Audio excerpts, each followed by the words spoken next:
बिस्मिल्लाहिर्रहमानिर्रहीम। अस्सलामु अलैकुम डियर स्टूडेंट्स, मैं हूं हबीबुल्लाह कमर और आज हमारा लेक्चर नंबर 7 है अकाउंटिंग इंफॉर्मेशन सिस्टम का। और आज के लेक्चर में हम पढ़ेंगे कि एक आईटी फंक्शन जो है, how IT function is employed in an organisation structure. इससे पहले हमने चैप्टर नंबर 1 के अंदर जो कॉन्सेप्ट डिस्कस किए हैं उनमें हमने ये देखा कि अकाउंटिंग इंफॉर्मेशन सिस्टम बेसिकली है क्या, उसके कंपोनेंट्स के बारे में बात हुई, उसके जनरल फ्रेमवर्क के बारे में बात हुई, उसके एवोल्यूशन मॉडल्स के बारे में बात हुई। और हमने ये भी देखा था कि एक ऑर्गेनाइजेशन जो है वो किस तरह से एक्वायर करती है अकाउंटिंग इंफॉर्मेशन सिस्टम को।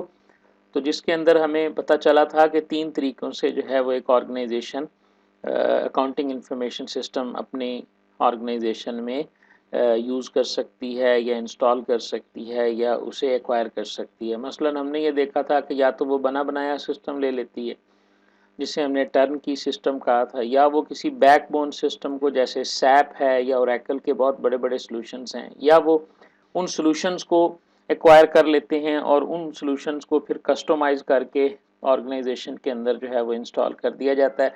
जैसे जो सैप है एक एप्लीकेशन है, ये बैकबोन एप्लीकेशन है कि इसको अकाउंट्स डिपार्टमेंट में भी लगा दिया जाता है, मैन्युफैक्चरिंग कंसर्न के लिए भी कस्टमाइज़ किया जा सकता है, ट्रेडिंग कंसर्न्स के लिए भी किया जा सकता है। तीसरी चीज़ जो थी वो क्या थी? तीसरी चीज़ ये थी कि वेंडर सपोर्टेड सिस्टम जो है ना, कि एक ऑर्गेनाइजेशन जो है वो सिस्टम को एक्वायर करती है कि वो अपनी मर्ज़ी का सिस्टम बनाती है। जिसकी मिसाल मैंने आपको बताई थी कि जैसे जितनी भी आजकल बैंकिंग इंडस्ट्री है, सारी इंडस्ट्रीज़ के अंदर तमाम की जो अकाउंटिंग इंफॉर्मेशन सिस्टम्स हैं, जो उनकी एप्लीकेशंस हैं, वो सारी उनकी ज़ाती एप्लीकेशंस हैं। वो ना कोई बना बनाया सॉल्यूशन है, ना वो किसी उन्होंने बैकबोन सिस्टम को कस्टमाइज़ किया हुआ है। अच्छा, तो वो सॉल्यूशन बनाने के उनके पास 2 तरीके थे जो मैंने उस वक़्त आपको डिस्कस किए थे। मैंने ये बताया था कि एक वेंडर सपोर्टेड सिस्टम जो होता है, या तो ऑर्गेनाइजेशन इन हाउस डेवलप करती है और या फिर वो आउटसोर्स उसको करती है। अगर तो कोई ऑर्गेनाइजेशन इतनी बड़ी है कि उसका अपना खुद का जो है वो कंप्यूटर सर्विसेज का डिपार्टमेंट मौजूद है, आईटी डिपार्टमेंट मौजूद है, जिसके अंदर सिस्टम डेवलपमेंट एंड मेंटेनेंस की टास्क होती हैं। जैसे जितने भी बैंक्स हैं, इन तमाम के सॉफ्टवेयर हाउसेज हैं जिनके अंदर ये अपने सिस्टम को रेगुलरली जो है वो अपडेट करते हैं, उसकी मेंटेनेंस करते हैं और उनको डेवलप करते हैं। तो एक तो ये था इन हाउस। आज हम बात यही करेंगे कि फॉर एग्जांपल एक ऑर्गेनाइजेशन मौजूद है, तो एक ऑर्गेनाइजेशन के अंदर आईटी का जो फंक्शन है, आईटी का जो डिपार्टमेंट है, ये बेसिकली किस तरह हम एम्प्लॉय कर सकते हैं, किस तरह हम उसको जो है उसके अंदर जो यूटिलाइज कर सकते हैं, कैसे लगता है। इसके लिए हमें सबसे पहले ऑर्गेनाइजेशन की सेगमेंटेशन को समझना पड़ेगा कि बेसिकली हमारा जो जो अकाउंटिंग फंक्शन आजकल चल रहा है ना, जो जितनी भी ऑर्गेनाइजेशन के अंदर 2 मॉडल हम देखेंगे कि हमारे पास 2 मॉडल हैं। एक मॉडल जो है वो डिस्ट्रीब्यूटेड है और एक सेंट्रलाइज्ड है। ठीक है, यानी आईटी फंक्शन को, यानी स्ट्रेट फॉरवर्ड आंसर इसका क्या है? IT function can be employed in an organisation in 2 ways. Number 1 distributed, number 2 जो है वो सेंट्रलाइज्ड। लेकिन हम कैसे सेंट्रलाइज्ड करते हैं और कैसे इसको डिस्ट्रीब्यूट करते हैं, हमें किस में फ़ायदा है, किस में नुकसान है, ये सारी बातें समझने के लिए हमें सबसे पहले तो ये समझना पड़ेगा कि बिज़नेस सेगमेंटेशन क्या होती है। क्योंकि जब तक हम बिज़नेस सेगमेंटेशन को नहीं समझेंगे तो हमें ये नहीं पता चलेगा कि आईटी फंक्शन जो है वो बिज़नेस सेगमेंटेशन में किस तरह रोल प्ले करता है। फिर हम देखेंगे कि बिज़नेस सेगमेंटेशन को हम जब करते हैं ना, तो वो 2-3 तरीक़ों से हम बिज़नेस को के सेगमेंट्स बनाते हैं। उनमें से एक ज़बरदस्त किस्म की टाइप है जिसका नाम है फंक्शनल सेगमेंटेशन। फंक्शनल सेगमेंटेशन हम कैसे करते हैं, और फिर फंक्शनल सेगमेंटेशन के अंदर अकाउंटिंग फंक्शन जो है वो किस तरह काम करता है, अकाउंटेंट का रोल क्या है, अकाउंटिंग का रोल क्या है। और फिर वहाँ से आगे हम देखेंगे कि अकाउंटेंट के रोल को प्ले करने के लिए हमारा आईटी डिपार्टमेंट जो है या अकाउंटिंग इंफॉर्मेशन सिस्टम डिपार्टमेंट जो है वो कैसे उसमें इंटीग्रेट करेगा। तो स्टार्ट करते हैं यहाँ से। सबसे पहले हम समझते हैं ऑर्गेनाइजेशन स्ट्रक्चर को। डेफिनेटली आप ऑर्गेनाइजेशन स्ट्रक्चर के बारे में जानते होंगे, आपने पूरा सब्जेक्ट पढ़ा होगा जिसका नाम ऑर्गेनाइजेशन बिहेवियर है या मैनेजमेंट है। और उसके अंदर आपने ये देखा कि ऑर्गेनाइजेशन बेसिकली 3 चीज़ों के बारे में बता रही होती है। नंबर 1 ये बताती है हमें कि रिस्पॉन्सिबिलिटी ऑर्गेनाइजेशन से हमें पता चलती है। नंबर 2 हमें अथॉरिटी का पता चलता है। नंबर 3 जो चीज़ हमारे सामने आती है वो ये आती है, नंबर 1 हम देखते हैं कि रिस्पॉन्सिबिलिटी है, नंबर 2 हमारे पास अथॉरिटी है और नंबर 3 क्या है कि अकाउंटेबिलिटी है। ये 3 चीज़ें जो हैं ये ऑर्गेनाइजेशन स्ट्रक्चर से हमें मिलती हैं कि कौन रिस्पॉन्सिबल है किस टास्क का, कौन ऑथराइज्ड है किसी को ऑडिट करने का या किसी को सुपरवाइज करने का, और कौन कौन अकाउंटेबल है और कौन कौन जो है वो किसी की अकाउंटेबिलिटी को चेक कर सकता है। यानी बेसिकली ऑर्गेनाइजेशन स्ट्रक्चर जो है ना वो ये चीज़ डिपिक्ट करता है, ये चीज़ हमारे सामने लेके आता है। ओवरऑल ऑब्जेक्टिव्स जो होते हैं उनको स्टैब्लिश करना, फाइनेंशियल गोल्स को स्टैब्लिश करना, उनको मैयर करना, ऑपरेशनल यूनिट्स को बनाना, ये सारी चीज़ें जो हैं ये ऑर्गेनाइजेशन स्ट्रक्चर ही हमें डिफाइन करके बताता है कि हम किस तरह से डिस्ट्रीब्यूट करेंगे अपनी रिस्पॉन्सिबिलिटी को, अथॉरिटी को और अकाउंटेबिलिटी को। ये डायग्राम आपको ना क्लियरली बता देगी। जैसे देखें ये एक हायरार्किकल डायग्राम है जिसके अंदर हम देखते हैं कि प्रेसिडेंट है, उसके नीचे वाइस प्रेसिडेंट्स हैं, उनके नीचे मैनेजर्स हैं, उनके नीचे फिर मैनेजर्स हैं, और मैनेजमेंट के आपने लेवल भी पढ़े थे, टॉप लेवल हैं, मिडल लेवल हैं, जो भी हैं। बहरहाल यहाँ से हमें जो चीज़ मिल रही है ना वो क्या मिल रही है कि रिस्पॉन्सिबिलिटी का फ्लो क्या है, अथॉरिटी का फ्लो क्या है और अकाउंटेबिलिटी का फ्लो क्या है। हमें पता है सबसे ज़्यादा जो रिस्पॉन्सिबिलिटी है ना वो प्रेसिडेंट की है, ठीक है। उसके बाद वो रिस्पॉन्सिबिलिटी को शेयर करता है, डिस्ट्रीब्यूट करता है अमंग वाइस प्रेसिडेंट्स, और उसके बाद कोई एक वाइस प्रेसिडेंट जो है वो अपनी रिस्पॉन्सिबिलिटी को जो है वो डिस्ट्रीब्यूट करता है among the managers and so on. ये सिलसिला जो है ये हायरार्की जो है वो चलती रहती है। और इसी तरह अगर हम बात करें कि कौन किसको अकाउंटेबल है तो वो इसी डायग्राम से हमें पता चलता है कि जैसे जैसे हम मूव करेंगे ऊपर की तरफ तो ये अकाउंटेबिलिटी को रिप्रेजेंट करता है, और जब हम मूव करते हैं टॉप से बॉटम की तरफ तो हम देखते हैं कि ये रिस्पॉन्सिबिलिटी को जो है वो डिपिक्ट करता है। और ये चीज़ क्लियर भी है हमारे पास। आप देखें अथॉरिटी हमारे पास क्या है, अथॉरिटी यही है कि जो अपर लेवल है वो लेवल जो है have more authority than the lower level. यानी ये जो ऑर्गेनाइजेशन स्ट्रक्चर हमें 3 चीज़ें बता रहा है, रिस्पॉन्सिबिलिटी क्या है, अथॉरिटी क्या है और अकाउंटेबिलिटी क्या है। अब अगर हम बात करते हैं बिजनेस सेगमेंटेशंस की, अब ये बेसिकली हम करते क्यों हैं, ये इसलिए करते हैं कि हम अपनी फर्म को ऑर्गेनाइज कर सकें। अब ऑर्गेनाइजेशन के अंदर जो पहला काम आता है वो आता है कि हम अपने बिजनेस के सेगमेंट बनाते हैं।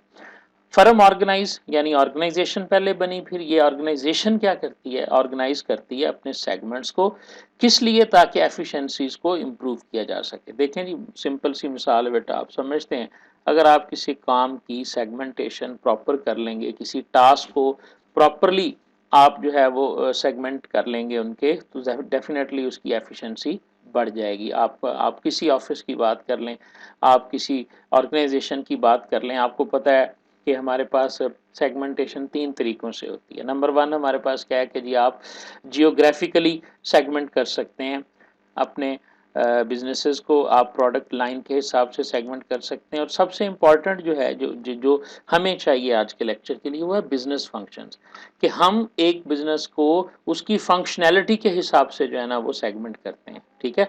मसलन मैं लफ्ज़ बोलता हूँ जी प्रोडक्शन, मैं लफ्ज़ बोलता हूँ मार्केटिंग, मैं लफ्ज़ बोलता हूँ सेल्स, तो ये सारे डिपार्टमेंट्स क्या हैं, ये बेसिकली डिफरेंट टास्क हैं।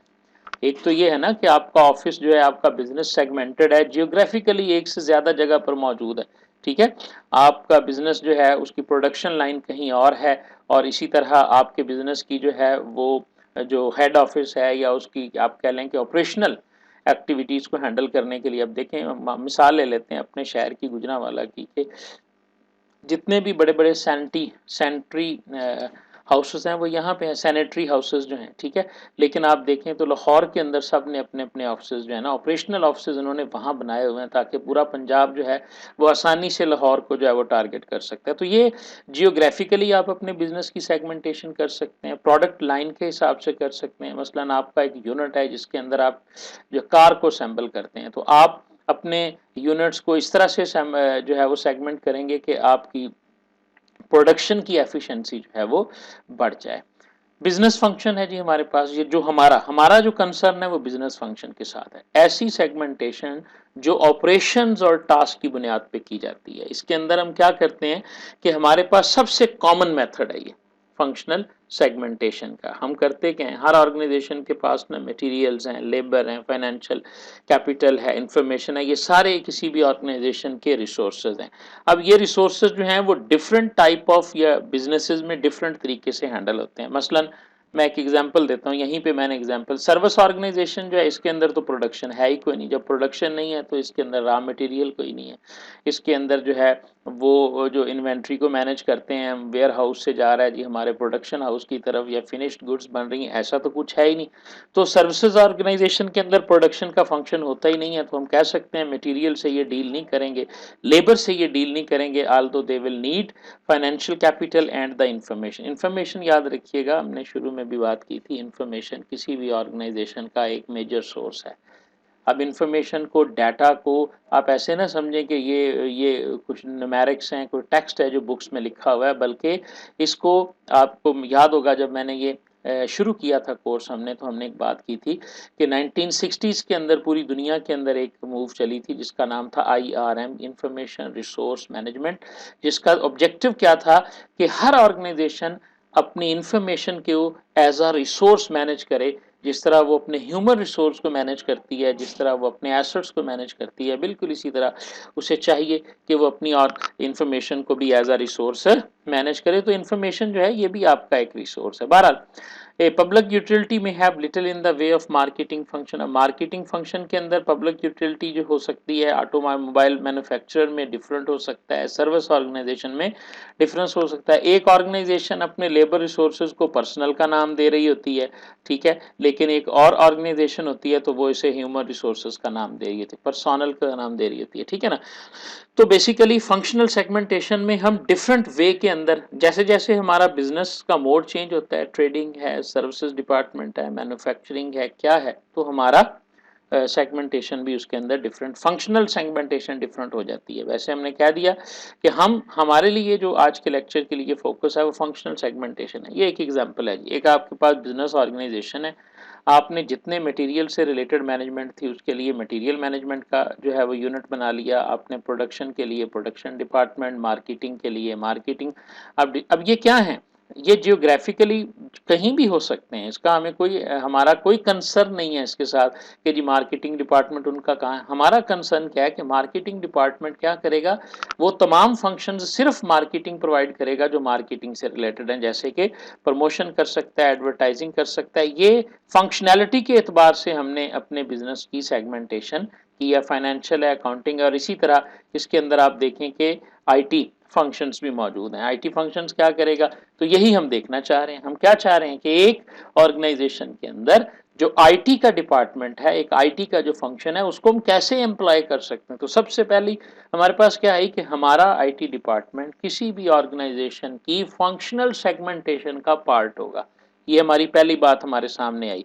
हमारे पास अब ये आईटी सर्विसेज आ गई। अब आईटी सर्विसेज जो हैं ये तो सबको सर्विसेज प्रोवाइड करेंगी, जरूरी तो नहीं, लेकिन हमारा कंसर्न इस कोर्स के अंदर क्या है कि आईटी सर्विसेज या आईटी डिपार्टमेंट जो है वो अकाउंटिंग डिपार्टमेंट को या अकाउंटिंग फंक्शन को किस तरह से वो फैसिलिटेट करता है। तो अकाउंटिंग फंक्शन का रोल क्या है फंक्शनल सेगमेंटेशन के अंदर। सबसे हम पहले तो हम ये देखते हैं, अकाउंटिंग फंक्शन जो होता है, ये डे वन से हम ये बात बार बार करते आ रहे हैं, बेसिकली ये दो रोल प्ले करता है। नंबर वन रोल इसका क्या है कि ये सबसे पहले तो ये करता है कि एक फर्म में होने वाली तमाम ट्रांजैक्शंस को कैप्चर करता है और उसको रिकॉर्ड करता है। कैप्चर करने से क्या मुराद है, उसको जो है ना वो नोट करना, और रिकॉर्ड से मुराद ये है कि उसको ऑफिशियली बुक्स के अंदर, वॉचर्स के अंदर जो है ना उसको सेव कर लेना फॉर फ्यूचर यूज है।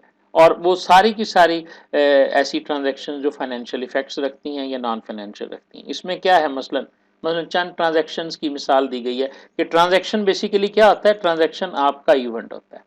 ये भी हमने पढ़ा था जब हमने मॉडल पढ़े थे, तो हमने कहा था रिसोर्स, इवेंट्स और एजेंट्स की बात की थी। ट्रांजैक्शन क्या है, बेसिकली किसी भी ऑर्गेनाइजेशन का इकोनॉमिक या नॉन इकोनॉमिक इवेंट होता है। मसलन कौन कौन से इवेंट्स हैं जी, रॉ मटेरियल मूव हुई है, मूव किया आपने वेयर हाउस से प्रोडक्शन की तरफ, आपने अपनी फिनिश्ड गुड्स को जो है वो शिप किया है, कैश फ्लो हुआ है एक फर्म का बैंक से कस्टमर की तरफ, वेंडर की तरफ, और इसी तरह आपने इन्वेंट्री को एक्वायर किया है या आपने अपनी फाइनेंशियल ऑब्लिगेशन को डिस्चार्ज। ये सारे क्या हैं, ये सारे ऐसे इवेंट्स हैं जिनका क्या है, फाइनेंशियल इफेक्ट है।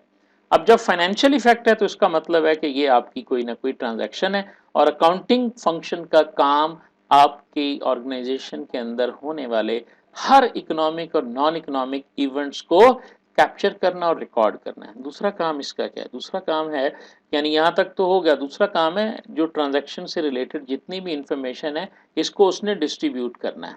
किस लिए? ताकि बाकी जितने भी पर्सनल्स हैं, जो भी डिपार्टमेंट आपके हैं, वो सारे अपने ऑपरेशंस को सक्सेसफुली रन कर सकें। मसलन इसके अंदर वो क्या है जी, इन्वेंट्री कंट्रोल जो है वो सारी अकाउंटिंग के फंक्शन की बुनियाद पे होती है। कास्ट अकाउंटिंग क्या है? कास्ट डिपार्टमेंट सिर्फ और सिर्फ अकाउंटिंग फंक्शन की उसी रिकॉर्डेड और कैप्चर्ड इंफॉर्मेशन के ऊपर ही जो है ना वो बेस करता है। पेरोल क्या है जी? सारा अकाउंटिंग डाटा और अकाउंटिंग रिकॉर्ड्स पे पे करता है। इसी तरह अकाउंट्स पेएबल है। ये सारी की सारी जो ऑपरेशंस हैं, ये सारे ऑपरेशन सिर्फ किस पे डिपेंड करते हैं? अकाउंटिंग फंक्शन के पहले ऑपरेशन के ऊपर। ठीक है, तो ये दो फंक्शन हैं अकाउंटिंग के जो एक रोल प्ले करता है। अगर हम इसके रोल की बात करें तो बेसिकली अकाउंटिंग का रोल क्या है? अकाउंटिंग का रोल क्या है? याद करो हम पीछे क्या कह के हैं। हम क्या कह हैं कि इंफॉर्मेशन जो है ये मेजर रिसोर्स है।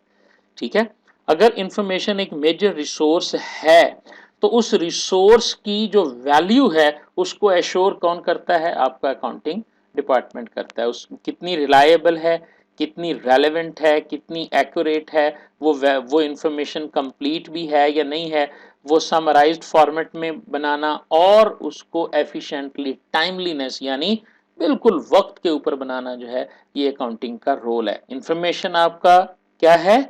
रिसोर्स है और उस रिसोर्स के अंदर जो वैल्यू है उसकी, उस रिसोर्स की वैल्यू डिपेंड करती है रिलायबिलिटी, रेलेवेंस, एक्यूरेसी के ऊपर, जो कि अकाउंटिंग एक मेजर रोल प्ले करती है किसी भी इंफॉर्मेशन को वैल्यूएबल बनाने के लिए। इसी तरह हम देख सकते हैं कि बहुत सारे ऐसे फंक्शंस भी हैं जिन्हें इंडिपेंडेंस होती है अकाउंट। दूसरा रोल इसका है अकाउंटिंग इंडिपेंडेंस का। अकाउंटिंग इंडिपेंडेंस से मुराद हमारे पास क्या है कि अकाउंटिंग की जो एक्टिविटीज़ हैं ये फिजिकल एरियाज से इंडिपेंडेंट होनी चाहिए। आपका फिजिकल एरिया जो है, आपके फिजिकल रिसोर्सेज जो हैं, मैं बताता हूँ ना कि आपका प्रोडक्शन यूनिट तो है कराची के अंदर और आपका जो जो अकाउंटिंग डिपार्टमेंट है वो लाहौर में भी मौजूद है, आपका अकाउंटिंग डिपार्टमेंट किसी और मुल्क में भी मौजूद है। तो अब इसका क्या अकाउंटिंग फंक्शन जो है वो आपका इंडिपेंडेंट है कि वो डिपेंडेंट नहीं है कि जहाँ पे फिजिकल रिसोर्सेज हैं, हाँ वहाँ से इंफॉर्मेशन आ रही है और अकाउंटेंट्स जो हैं उसी इंफॉर्मेशन के ऊपर अपना रोल प्ले कर रहे हैं। तो अब अगर हम गौर से देखें तो हमने यहाँ तक एक बात डिसाइड कर ली कि हमारा आईटी डिपार्टमेंट जो है वो एक बिजनेस सेगमेंटेशन के तौर पे अमल में आता है और उस बिजनेस सेगमेंटेशन को सपोर्ट कौन करता है? अकाउंटेंट करता है। किस मकसद के लिए? याद रखिएगा, अकाउंटिंग इंफॉर्मेशन के मकसद के लिए, नॉट मैनेजमेंट के लिए। अकाउंटिंग और अकाउंटेंट का जो कंसर्न है वो सिर्फ और सिर्फ फाइनेंशियल नॉन फाइनेंशियल इवेंट्स तक है। इसके अलावा कोई और किस्म की जो डिसीजन मेकिंग है या कुछ और है तो वो डिफरेंट है। अब इसको आईटी जो है वो किस तरह से इम्प्लीमेंट करता है? तो आईटी को हम इम्प्लीमेंट कर सकते हैं दो तरीकों से। एक हमारे पास है सेंट्रलाइज्ड डाटा प्रोसेसिंग और दूसरा हमारे पास आगे आएगा जिसको हम डिस्ट्रीब्यूटेड डाटा प्रोसेसिंग का नाम देंगे। बेसिकली ये मजबूरी थी वक्त की, जब शुरू शुरू में इंफॉर्मेशन टेक्नोलॉजी फंक्शन की एम्प्लॉयमेंट आई है तो उस वक्त क्या था कि मेन फ्रेम कंप्यूटर्स का दौर था और मेन फ्रेम कंप्यूटर्स होते थे और उनके साथ जो है ना वो अटैच्ड सिस्टम होते थे। तो लिहाजा इस तरह के सिस्टम जो है ना वो बनते थे इस तरह के आईटी डिपार्टमेंट या आईटी सर्विसेज जो होती थी ये सारे डिपार्टमेंट का सेंटर पॉइंट होती थी। मार्केटिंग के जितने भी आईटी और अकाउंटिंग से रिलेटेड फंक्शन होते थे वो आईटी डिपार्टमेंट प्रोसेस करके उन्हें वापस कर देता था। इसी तरह फाइनेंस के जितने होते थे उन्हें आईटी डिपार्टमेंट प्रोसेस करके वापस कर देता था। प्रोडक्शन के जो होते थे उन्हें आईटी डिपार्टमेंट प्रोसेस करके वापस कर देता था और अकाउंटिंग के जितने भी फंक्शन होते थे उसे एक सेंट्रलाइज्ड आईटी डिपार्टमेंट जो है, आईटी सर्विसेज डिपार्टमेंट जो है, यानी आप देखें तमाम के लिए एक सेंट्रल रोल प्ले कर रहा होता है आपका आईटी का जो फंक्शन होता है। आप आईटी फंक्शन कह लें, आईटी डिपार्टमेंट कह लें, कुछ भी नाम इसको दिया जा सकता है। सेगमेंटेशन में अगर हम देखें तो ये बिजनेस ऑर्गेनाइजेशन है, मार्केटिंग जो हम पीछे पढ़ के आए हैं उस डायग्राम के मुताबिक हमारे पास ये कंप्यूटर सर्विसेज हैं प्रोडक्शन है, फाइनेंस है, ठीक है। अब ये बेसिकली सेगमेंटेशन है, लेकिन रोल इसका क्या है? रोल इसका इस तरह से है, बिल्कुल सेंट्रलाइज्ड डाटा। इसका मतलब क्या है कि फाइनेंस के डिपार्टमेंट में एक कंप्यूटर से मुतल्लिका, आईटी से मुतल्लिका कोई टास्क नहीं होती। यहाँ से डाटा यहाँ आता है, सारी प्रोसेसिंग जो है वो यहाँ पे होती है और वो इंफॉर्मेशन बन के वापस जाता है। फाइनेंस सिर्फ डाटा को सेंड करता है, यानी इनपुट करता है, और इंफॉर्मेशन का एज एन आउटपुट ले लेता है। प्रोसेसिंग करने की सारी जिम्मेदारी जो है वो आईटी सर्विसेज की है। ये रोल प्ले किया जा रहा होता था, ये था सेंट्रलाइज्ड रोल था, ठीक हो गया। इसी तरह डिस्ट्रीब्यूशन में था। अब सेंट्रलाइज्ड रोल के अंदर हमारे पास होता क्या? होता ये है कि डिफरेंट, अब आप इसमें जो जो जिस तरह हम लिखते हैं कि जो हो रहा है इसमें, वो देखें कि रिसोर्सेज आपके आईटी सर्विसेज के सेम है, लेकिन इसको हासिल करने वाले, एक्वायर करने वाले जो हैं, इसको एक्वायर करने के लिए आप देखें कि ये डिफरेंट डिपार्टमेंट्स हैं। तो बेसिकली हो क्या रहा है कि जो जितने भी एंड यूज़र हैं, अब इस सिस्टम के अंदर ना मैं एक चीज़ बताता हूँ, ये सारे एंड यूज़र हैं, ये सारे आपके एंड यूज़र हैं। ये एंड यूज़र जो हैं वो इस सिस्टम को यूज़ कर रहे हैं, इस फंक्शन को यूज़ कर रहे हैं। तो एंड यूज़र क्या करते हैं? कम्पीट करते हैं, यानी सारे जो हैं वो रिसोर्सेज के लिए, क्योंकि सारे रिसोर्सेज तो सेंट्रली हैं, एट द सेम टाइम उसकी भी क्वेरीज आई हुई हैं, उसका भी डाटा आया हुआ है। तो जब एक ही रिसोर्स को एक ही वक्त में एक से ज़्यादा एंड यूज़र्स जो हैं वो डिमांड कर रहे होते हैं या यूज़ कर रहे होते हैं, तो हम इसको कहते हैं कि वो कम्पीट कर रहे होते हैं रिसोर्सेज के लिए। आईटी फंक्शन जो होता है ये आमतौर पे कॉस्ट सेंटर के तौर पे काम कर रहा होता है, जिसका ये जितना काम करेगा उसके उतने चार्जेस जो हैं कॉस्ट की सूरत में, कॉस्ट टाइम की सूरत में हो सकता है, या चूँकि कॉस्ट अकाउंटिंग वालों ने भी तो अपना काम करना है ना, कि हमारी कितनी कॉस्ट आ रही है किसी भी ऑपरेशंस के ऊपर, तो उसको मेजर करने के लिए ये चार्ज कर रहे होते हैं एज अ कॉस्ट सेंटर। इसी तरह जो काम किए जाते हैं आईटी सर्विसेज में, नंबर 1 तो डाटा एडमिनिस्ट्रेशन की जाती है, नंबर 2 डाटा प्रोसेसिंग की जाती है, और सिस्टम डेवलपमेंट एंड मेंटेनेंस की जाती है। कंप्यूटर साइंसेज का जो थोड़ा बहुत नॉलेज रखते हैं उनके लिए तो ये लफ्ज़ नए नहीं है, लेकिन जो लोग कंप्यूटर साइंसेज का बैकग्राउंड नहीं है उनका, उनके लिए ये लफ्ज़ नए हैं कि एक आईटी डिपार्टमेंट बेसिकली कर क्या रहा होता है। अगर हम देखें तो आईटी डिपार्टमेंट सबसे पहले डाटाबेस को एडमिनिस्ट्रेशन, अब डाटाबेस क्या है? फाइनेंस का जितना भी डाटा है वो यहाँ आया है, इसने डाटा को अब खुद से सेव करना है। मार्केटिंग का डाटा भी इसके पास है, प्रोडक्शन का डाटा भी है, अकाउंटिंग का भी है, डिस्ट्रीब्यूशन का भी है। तो ये डाटा ज़्यादा हो गया। अब इस डाटा को याद रखें, डाटाबेस का मतलब ही क्या है कि कलेक्शन ऑफ ऑर्गेनाइज्ड डाटा।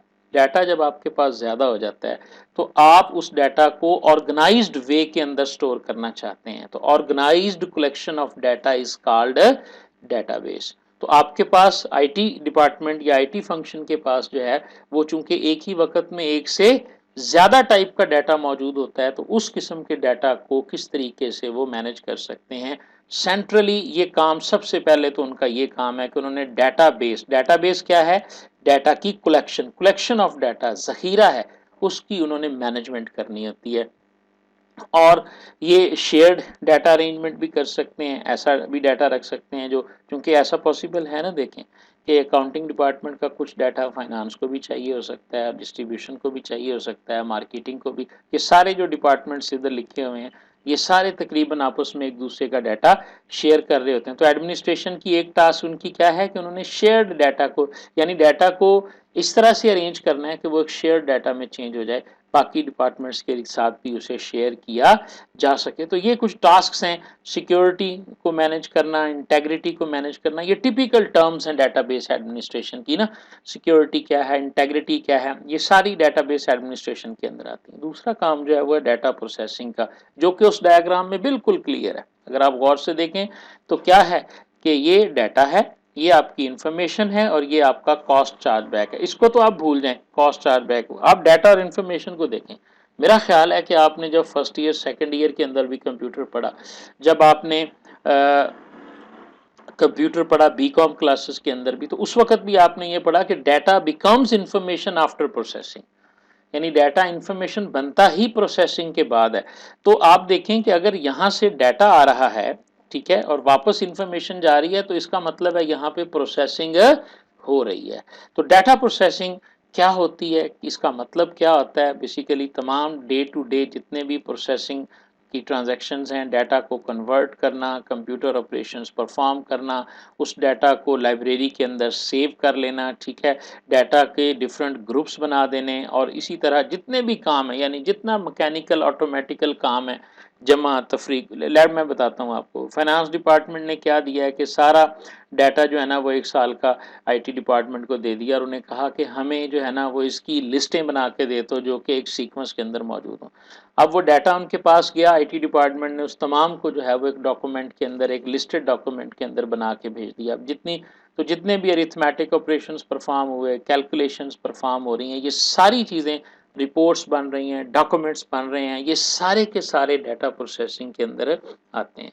याद रखिएगा, ये काम आईटी डिपार्टमेंट में मैनुअली नहीं होता बल्कि ऑटोमेटेड होता है। आज का सॉफ्टवेयर, आज मैंने आपको क्लास में भी ये बताया था कि आज आप किसी एक अकाउंटिंग इंफॉर्मेशन सिस्टम को देख लें, क्विक बुक को सिर्फ देख लें, तो आप देखोगे कि क्विक बुक के अंदर आप सिर्फ डाटा को एंटर करते हो, बाकी सारी कैलकुलेशंस जो हैं वो ऑटोमेटिक तरीके से हो जाती हैं। लेजर में पोस्टिंग ऑटोमेटिक हो जाती है, और आपके एक क्लिक करने से आपकी जो है वो इनकम स्टेटमेंट जनरेट हो जाती है। आप किसी के भी लेजर को देखना चाहते हैं, किसी कस्टमर की ट्रांजैक्शंस को देखना चाहते हैं, हिस्ट्री को देखना चाहते हैं, रिपोर्टिंग करना चाहते हैं, बैलेंस शीट बनाना चाहते हैं, अब वो आपको मैनुअली नहीं करना पड़ता, बल्कि वो सारे का सारा ऑटोमेटेड वे के अंदर हो जाता है। डाटा प्रोसेसिंग के अंदर एक और बड़ा काम होता है, that is called data conversion. Data conversion का मतलब क्या है? आपकी जो ट्रांजैक्शन का डाटा होता है, ठीक है, उसको वो किसी सोर्स में पड़ा हुआ है, उसे जाहिर है डिजिटल फॉर्मेट में हम चेंज करेंगे तो कंप्यूटर उसे प्रोसेस करेगा। सिंपल तरीन मिसाल है डाटा कन्वर्जन की। आज आप किसी भी पीओएस स्टोर पे जाएं, POS point on sale store, जहाँ पे आपके सामने एक कंप्यूटर लगा हुआ है, आपकी प्रोडक्ट है जिसके ऊपर प्राइस लिखी हुई है। अब आपकी सेल्स के अंदर प्राइस जो है ये आपका ट्रांजैक्शन डाटा है, सोर्स आपका क्या है? उस प्रोडक्ट के ऊपर उसकी प्राइस लिखी हुई है। आप देखते हैं कि हम बारकोड स्कैनर के सामने जैसे ही उस प्रोडक्ट को लेके जाते हैं, तो वो उसे उस लिखी हुई डिजिट्स को डिजिटल फॉर्मेट में चेंज कर देता है, और कंप्यूटर उसको इनपुट लेके प्रोसेस करना शुरू कर देता है। तो बहुत बड़ा काम जो है वो इसके अंदर डाटा कन्वर्जन का होता है। मैनुअल डाटा मौजूद होता है, मैनुअल वॉचर्स होते हैं जिसको हम कन्वर्ट कर रहे होते हैं डिजिटल फॉर्मेट में। यानी ये कैसे इनपुट करना, स्कैन करके करना, आजकल के सिस्टम में तो स्कैनर्स के ज़रिए डाटा जो है वो इनपुट कर दिया जाता है। ठीक है जी। इसी तरह शेड्यूलिंग करनी अपने डाटा की, और डाटा लाइब्रेरी को मेंटेन करना। डाटा लाइब्रेरी हमारे पास क्या है? जहां पर आप अपने तमाम डाटा को ऑफलाइन डाटा फाइल्स के अंदर स्टोर करेंगे। ठीक है, प्रोसेसिंग भी हो रही है, लेकिन उसके साथ साथ आप अपने डाटा को भी एक स्टोर की सूरत में लेके जा रहे हैं। ठीक है जी। तीसरा और अहम काम क्या है? System development and maintenance. अच्छा जी, इसके ऊपर एक पूरा क्वेश्चन आएगा हमारा नेक्स्ट के सिस्टम डेवलपमेंट एंड मेंटेनेंस क्या होती है। बेसिकली हर ऑर्गेनाइजेशन के अंदर, अब लेक्चर के ना इसी लेक्चर के शुरू वाली बात पे आ जाएं। एक ऑर्गेनाइजेशन अकाउंटिंग इंफॉर्मेशन सिस्टम को हासिल कर सकती है कि वो अपना वेंडर सपोर्टेड सिस्टम बनवाएगी। अब वेंडर सपोर्टेड सिस्टम क्या है? आसान ज़ुबान में समझाता हूँ। ऑर्गेनाइजेशन अपना अकाउंटिंग का सॉफ्टवेयर बनवाएगी। हम उसको सॉफ्टवेयर नहीं कहते, हम उसको सिस्टम कहते हैं। वो अपना एक अकाउंटिंग सिस्टम बनवाएगी। तो अकाउंटिंग सिस्टम को डेवलप करना और उसके बाद अकाउंटिंग सिस्टम को इम्प्लीमेंट करना, ऑर्गेनाइजेशन में चलाना, और चलाते हुए जितनी भी प्रॉब्लम्स आती हैं उनको मेंटेन करना, ये सारा फेज जो है ये सिस्टम डेवलपमेंट एंड मेंटेनेंस कहलाता है। एचबीएल बैंक में पूरे पाकिस्तान बल्कि दुनिया में उनकी एप्लीकेशन या अकाउंटिंग इंफॉर्मेशन सिस्टम चल रहा है। उसमें नए फीचर्स आ रहे हैं। कौन से? उनका जो सॉफ्टवेयर हाउस है उसमें सिस्टम डेवलप हो रहा है, उनका सिस्टम रन भी कर रहा है और डेवलप भी हो रहा है, और जहां जब कभी कोई प्रॉब्लम आती है तो उसकी मेंटेनेंस भी की जाती है। तो सिस्टम डेवलपमेंट एंड मेंटेनेंस ये सेंट्रलाइज्ड डाटा प्रोसेसिंग के अंदर या अकाउंटिंग या आईटी के फंक्शंस के अंदर जो है ये तीसरी टास्क है, जिसके अंदर नए सिस्टम्स को डिज़ाइन किया जाता है। ठीक है, कौन डिज़ाइन करता है? सिस्टम एनालिस्ट मौजूद होते हैं, डिज़ाइनर्स मौजूद होते हैं और प्रोग्रामर्स मौजूद होते हैं। ठीक है, जिनका काम सिस्टम को डिज़ाइन करना और बिल्ड करना होता है। किन के लिए बनाया जाता है? जो इसको इस्तेमाल करते हैं, जो एंड यूज़र्स होते हैं। ठीक है, एंड यूज़र्स क्या हैं? वर्कर्स भी हैं और मैनेजर्स भी हैं। और इसके अलावा स्टेक होल्डर्स के लिए बनाया जाता है। स्टेक होल्डर्स जो होते हैं वो इस सिस्टम में डायरेक्टली इनपुट या आउटपुट तो नहीं करते, लेकिन उनकी इंटरेस्ट इनमें शामिल होती है। जैसे बैंक के हम कस्टमर हैं, जो रसीद हमें मिलती है उस रसीद को हम जो है वो हमारे इंटरेस्ट उसमें शामिल है कि इस पे कौन सा डाटा होना चाहिए और कौन सा डाटा इसके ऊपर नहीं होना चाहिए। जी स्टूडेंट्स, तो ये था हमारा आज का लेक्चर। आई होप कि आपको एक अच्छी अंडरस्टैंडिंग हो गई होगी कि हमने किस तरह से जो है वो बिजनेस सेगमेंटेशन, ऑर्गेनाइजेशन सेगमेंटेशन और उसके बाद हमने आईटी फंक्शन की एक जो टाइप है उसको हमने आज रीड किया। Thank you very much ji.